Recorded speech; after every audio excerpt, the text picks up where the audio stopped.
or those are my, the cats are trying to break into my room. Okay. Hey everybody, it is Monique with Oak Knob Makes, and I am back today to talk to you about my feelings about this yarn right over here. Right there, that one. It is Lion Brand Ferris wheel yarn. It is a medium 4 weight. You can use a 4.5 millimeter set of knitting needles or a 5 millimeter crochet hook. This is 3 ounces, 270 yards. It's machine washable and dryable, 100% acrylic. And I believe this little, I'm not sure, maybe you guys can let me know. I think this little symbol right here, it's like a 1 and a scarf. I think this is trying to tell you that you can make a scarf with one of these. So that's cool. Now this is colorway Cotton Candy. You see that? It's very pretty. Then there's this one. It's blues and burgundies and green, and it makes me think of autumn. And then the last one that I bought is this one. Did I tell you what that last colorway was? The last colorway was called Imaginary Garden. Sorry about that. And this one is called Full Moon. Now this one I bought with Dave in mind. Dave likes blues and darks. I don't know if anybody knows this about him, but he's colorblind. So there's only certain colors that he really feels like he has a handle on, and blue is one of them. So he feels confident wearing that color because he feels confident that he can put it together with other colors.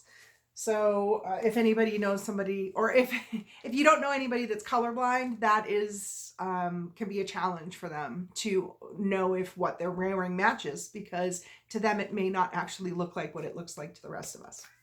So blue is a safe bet for Dave. He has had the same hat since I met him about 14, 15 years ago.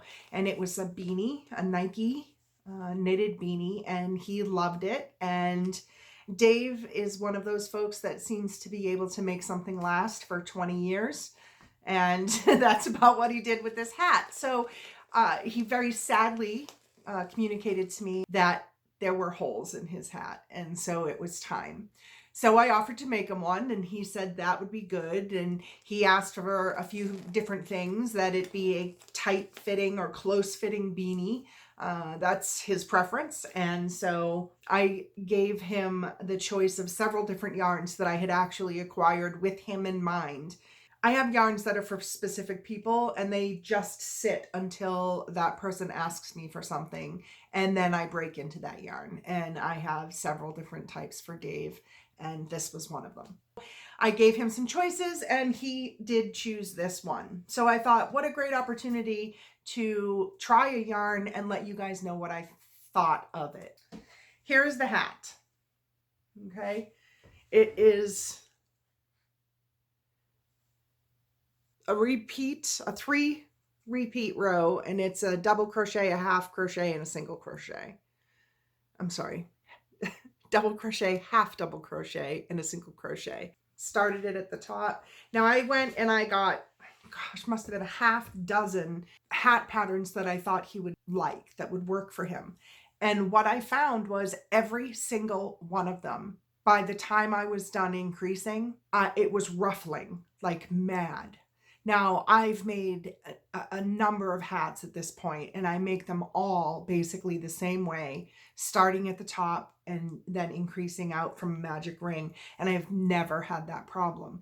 So honestly, I don't know if it was because initially I was really making him hats that were all single crochet.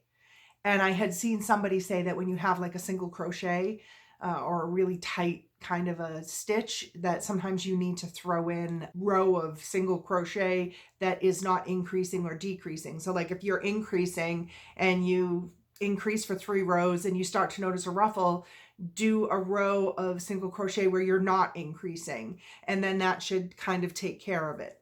And like I said, I wasn't sure if it was that or if it was the patterns, but it seems strange to me that really 4 or 5, or even I think it might even have actually been 6 different patterns by 6 different designers would all do that. So the only other thing I could think of was the yarn. Okay. I scrapped all of the patterns that I had researched for a hat for him, and I took the measurements of his head, and I just decided to just wing one, to just create one. I like it. I think it's cute. I'll pop it on my head. I think it might be a little bit too big for me. His head is a little bigger than mine.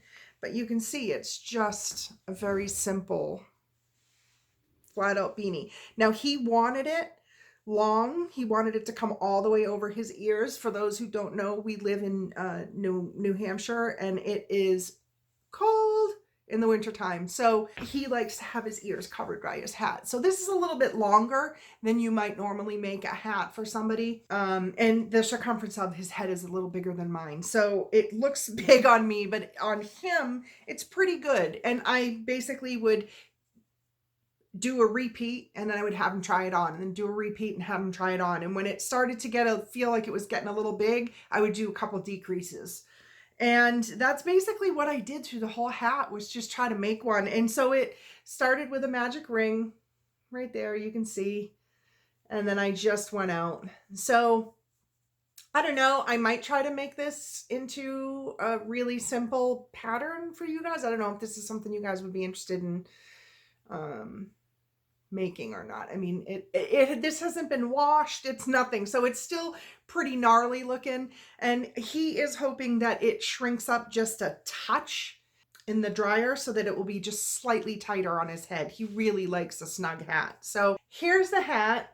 Like I said, I basically decided to just invent something, and what it is a double crochet, a half double crochet, and a single crochet over and over and over. And that started after my increases. Oh no, that didn't. Let me see. Row 5. I started on row 5. So I increased till row 5, and then I started with the pattern, the repeating pattern. And then the end is just single crochets, the end, the brim.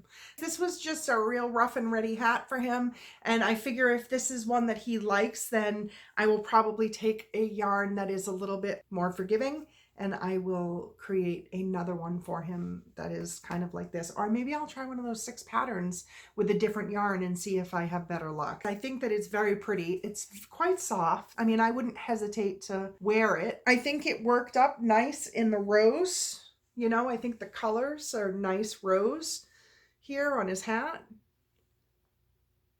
So I'm gonna say that it is not my favorite yarn. I don't feel like it was a really successful experience from beginning to end. I'm glad that I basically designed my first hat. That was okay, but it was really frustrating that I used this much of one cake, at least half. And you can see this one is smaller because I started several hats and ended up just really snipping them off and chucking them out, because I was like, I'm not frogging it either, because frogging it was a pain because it's just fuzzy enough that it was sticking to itself. So those are my thoughts on Lion Brand Ferris wheel yarn. Not my favorite. It was really not that awesome to work with. All right, you guys, this is the Saturday before Christmas, so I want to take a minute and just wish all of you the merriest of holidays, whatever holiday it is you celebrate. I hope it's a wonderful time with your friends and your family. I hope that if you are not having a wonderful time, that you don't hesitate to reach out. Remember that there are people that love you, people that would be there for you, and don't hesitate to reach out if you need to during this holiday season. Well, everybody, I'll talk with you soon.